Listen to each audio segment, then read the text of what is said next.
Terima kasih Cik Nadir. Kita ada lebih kurang 10 soalan dan pandangan sebenarnya. Ada 12 pandangan dan soalan sebenarnya. Jadi saya akan bacakan mungkin dalam 3 soalan dan saya rangkumkan jugalah sebab ada soalan yang berulang. Satunya, soalan yang pertama adalah peserta ingin ketahui tentang usaha Suhakam berkaitan dengan hak kerjaan OKU. So dia tak tahu apa yang telah dilakukan oleh Suhakam berkaitan dengan hak kepada pekerjaan untuk OKU. Itu soalan yang pertama. Soalan yang kedua, uh, peserta ada bertanya berkaitan dengan kalau kes di contohnya kes harta pusaka di Pulau Pinang, boleh ke dia membuat permohonan kepada Jabatan Bantuan Guaman di Kuala Lumpur untuk bantuan Hmm. guaman diberikan. Dan soalan yang ketiga, sekiranya uh, OKU menghadapi bully dan diskriminasi di tempat kerja, adakah dia boleh membuat aduan kepada Suhakam dan meminta bantuan daripada Jabatan Bantuan Guaman berkaitan isu bully dan diskriminasi di tempat kerja. So mungkin itu dahulu saya kemukakan kepada panel. Boleh kita mungkin boleh beri pada pihak Suakam dulu untuk jawab soalan nombor satu tadi. Apa yang Suakam sudah buat khusus tentang hak pekerjaan untuk OKU. Mungkin Puan Sarah ataupun Um, Puan Nazira. saya jawab dari bahagian saya lah, bahagian Perundangan Negeri Tiada Bangsa. Saya kalau ikutkan akses kepada peluang pekerjaan ni, pada tahun 2019, kami terlibat dalam pindaan kepada Akta Kerja 1955. Uh, Dalam tu, masa program tersebut memang MOHR sendiri ada cadangkan untuk letak provision tentang uh, tiada diskriminasi kepada pencari kerja. Tapi kemudian mereka tarik balik.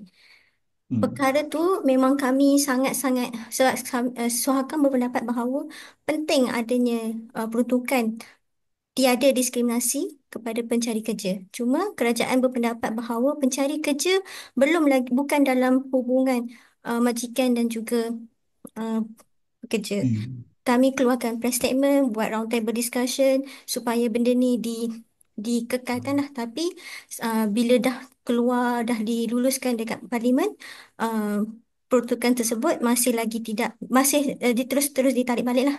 Jadi apa yang kami akan terus memperjuangkan lah, menasihati kerajaan mengikut mandat kami supaya OKU diberikan akses kepada pekerjaan. Dan buat masa sekarang, mungkin kita boleh mempergunakan Akta OKU itu sendiri di bawah Seksyen 29 berkenaan dengan akses kepada pekerjaan. Iaitu dua tanggungjawab, dua pemegang taruh iaitu majikan termasuklah kerajaan dan juga MKBKU untuk menggalakkan penyertaan OKU dalam pasaran buruh. Itu je lah jawapan saya setakat ni. Tapi kalau ikutkan bahagian lain juga, contoh macam training, EOD ada buat um, program kesedaran kepada majikan syarikat-syarikat supaya menghormati dan memberi peluang yang sama rata kepada pekerja OKU.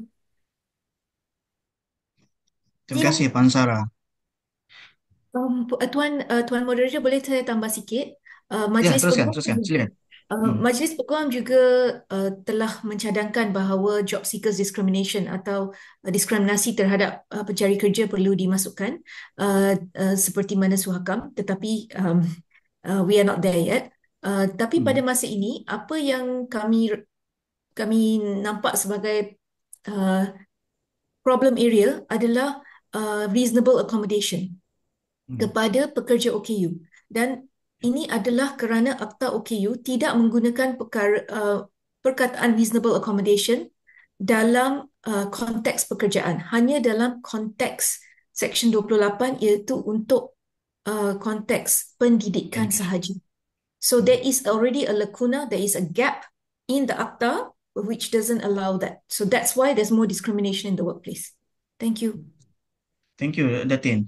Puan kami ni mungkin puan kami ni nak ambil soalan tentang di Pulau Pinang, mungkin boleh kes dekat isu kat Pulau Pinang boleh tak dapatkan bantuan nasihat dan juga bantuan guaman di KL. Silakan puan. Okey.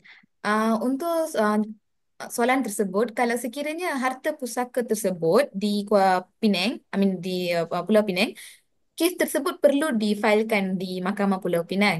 So, kes tersebut juga perlu dikendalikan oleh Jabatan Bantuan Guaman di Pulau Pinang. Saya faham anak Guam maybe dari KL, so dia susah untuk datang ke JBG Penang. Tetapi juga Hmm. perlu difikirkan tentang kod mana kes tu akan difailkan. Sekiranya kalau Hmm. kita terima, di mana kes tersebut akan difailkan di Mahkamah Pulau Pinang. So, memang JBG Penang lah yang akan boleh kendalikan fail tersebut. Hmm. Okey. So ada alternatif lain tak Puan? Mungkin kalau mungkin sebab mungkin dia kerja di KL, susah nak balik Penang. So Mhm. mungkin ada tak cara mungkin boleh buat online call ke video call ataupun some kind of call just without having to go To to go there. JBG Penang Okey, office, kalau ya. kita tengok Akta Bantuan Guaman kita, nasihat guaman ini kita tidak memberi secara lisan. Ia adalah face to face saja. So, Ah. sekiranya individu tersebut ingin mendapatkan nasihat guaman di bawah GBG, hanya boleh mendapatkan secara face to face saja, tetapi kita akan ada satu aplikasi My Janji Temu. Di portal Hmm. GBG boleh dapatkan link tersebut di mana Okay. melalui portal tersebut, anak guam boleh memilih tarikh yang sesuai lah. Sekiranya Ah. individu tersebut dalam situasi sebegini, kalau mereka bekerja perlu apply cuti atau hanya boleh travel pada hari yang mereka tiada bekerja. So, mereka boleh memilih tarikh tersebut secara awal. Itu Hmm. yang kita boleh membantulah.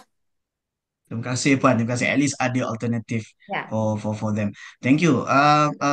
Tuan Syahrizat, tadi soalan ketiga apa? Saya dah lupa dah. Soalan ketiga adalah sekiranya ada OKU menghadapi Hmm. diskriminasi dan buli di tempat kerja. So, adakah Ya. dia boleh membuat aduan pada Suakap dan meminta bantuan daripada JBG? Mungkin Puan Sarah dan Puan kami, mungkin Puan Sarah dulu jawab atau Puan kami ni. Um, Okey, Puan Sarah nak jawab dulu ke?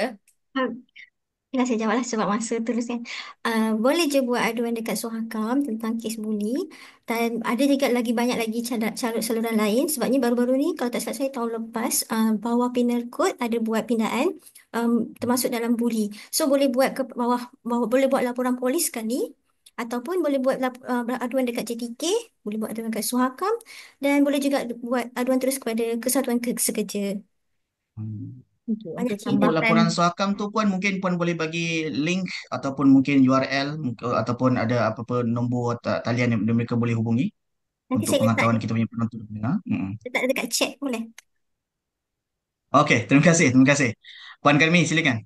Okey, so untuk tambahkan apa yang Puan Sarah bagi tahu, okay, kes-kes buli ni sebenarnya jatuh lepas laporan polis dibuat, ia akan dijatuh di bawah kategori kes jenayah. Di mana untuk kes-kes buli, mangsa akan kalau sekiranya dipertuduhkan di mahkamah akan diwakili oleh Timbalan Pendakwa Raya di mahkamah pada masa kemudian. So di mana itu pun Timbalan Pendakwa Raya juga di bawah kerajaan juga. Saya pun di bawah kerajaan juga. Cuma kita di bawah jabatan yang lain-lain. Itu bawah jabatan pendakwaan, saya di bawah jabatan bantuan guaman. Selain daripada itu, semuanya adalah officer kerajaan juga. So, agensi yang sepatutnya yang mereka perlu perginya adalah kepada pendakwaan, bukan kepada jabatan bantuan guaman untuk kes-kes buli. Hmm. Selepas laporan Okey. polis dibuat. Sebab selepas laporan polis dibuat, baru pegawai penyiasat iaitu polis sendiri pun boleh kendalikan siasatan, IP perlu dibuka dan perlu dihantar ke pejabat DPP untuk teliti sama ada kes tersebut wajar dituduh di mahkamah atau tidak. Okey. Dan Okey. mangsa akan sekiranya dituduh di mahkamah, mangsa tersebut akan diwakili oleh pihak Timbalan Pendakwa Raya tanpa sebarang charge. Percuma juga. Okey. Okey. Tuan Syahzad, teruskan. Ada beberapa lagi, mungkin ada lebih 7 lagi soalan tu rasanya. Ada satu soalan. Silakan. Sekiranya Hmm. ada kerosakan pada laluan pejalan kaki yang menyukarkan pergerakan OKU, so kepada siapa boleh dibuat aduan? Itu satu. Yang keduanya, uh, jika sekiranya uh, ada OKU mendapati accessibility fizikal terhadap bangunan ni tidak sesuai untuk OKU, so sama juga lebih kurang, adakah pada siapa yang aduan boleh dibuat? Dan satu lagi adalah berkenaan dengan kes mahkamah syariah yang berkaitan dengan perceraian ataupun keengganan wali untuk mengahwinkan pasangan OKU. So berdasarkan kenyataan peserta ni, dia kata Jabatan Bertanggungjawab hanya memberikan khidmat nasihat.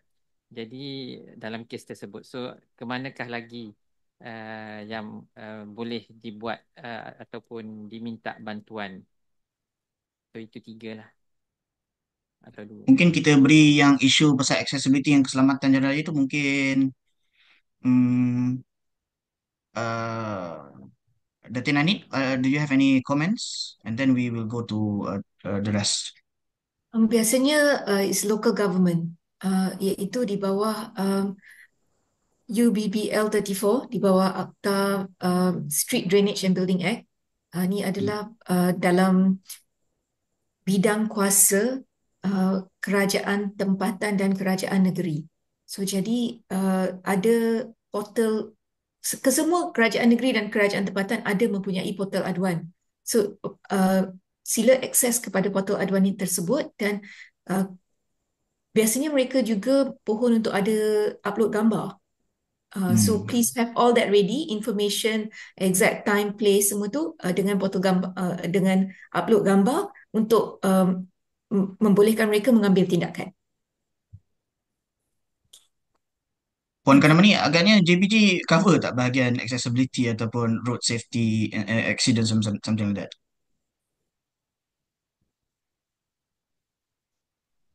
Kes-kes kemalangan kita ada cover where we can represent them in court if they selepas lulus ujian kemampuan.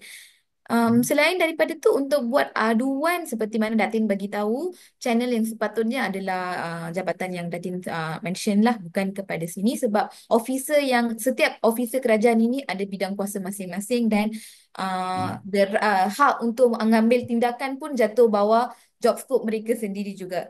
So hak tersebut diberikan kepada jabatan tersebut. So individu yang ingin membuat aduan tu perlu pergi ke sana lah dengan gambar-gambar bukti-bukti yang mereka sedia ada.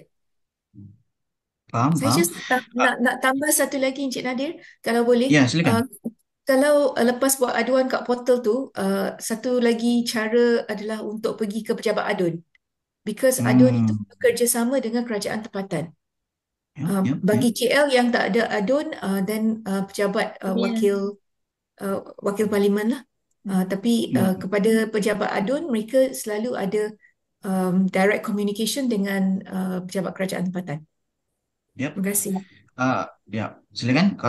Ada intervention daripada ni Puan Sarah ataupun Puan Nazira?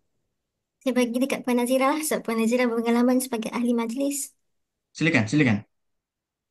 Okey, sebenarnya pertama boleh juga mengadu pada Suakam, kan?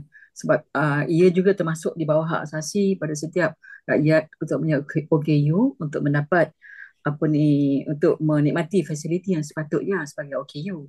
Dan jika benda ini tak berlaku, kita kalau diadukan kepada Suakam, kita boleh juga buat follow up dengan pihak berkuasa yang tertentu, kan?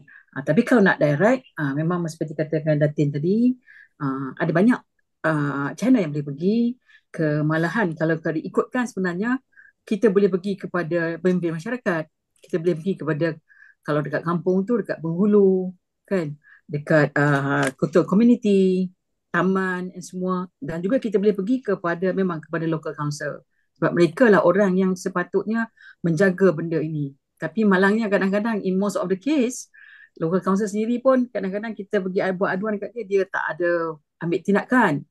Dan saya ingin nak berkongsi sedikitlah perkara yang baru terjadi semasa kita berbincang pagi ini tentang hak kemudahan untuk OKU ini. Berlaku satu tragedi yang dikongsikan oleh pegawai saya tadi, Puan Sarah, dan juga oleh Azian kepada saya, tentang kemalangan yang berlaku di LRT Titiwangsa, tempat yang kami sendiri buat program VIP, mana kami visually impact person, kan, yang kita ditutup pandangan kita tu. So jadi benda-benda macam ni saya rasa konsep saya ialah lebih baik kalau kita boleh pergi kepada 10 tempat untuk buat aduan, daripada 10 kita buat pada semua. Tengok yang mana yang nak ambil tindakan. Dia tak ada satu yang tetap lah. Tetapi yang betul-betul bertanggungjawab sebenarnya is local government. Thank you. Terima kasih Puan Nazira. Tuan Syaizat, lagi dua soalan tu? Dah cover tak? Cover tak? Dah cover. Mungkin last soalan, satu soalan last. Uh, ada yang bertanya sama ada JBG pergi ke tidak ke kawasan luar bandar. Ah, Puan kami ni silakan. Okey, so seperti mana saya maklumkan tadi, kita ada pergi ke taman perumahan juga. So, kita memang akan pergi ke kawasan-kawasan luar bandar, terutamanya negeri-negeri Sabah, Sarawak semua. Ada banyak kawasan hulu-hulu di mana very far for them to even travel and very costly juga for them to travel.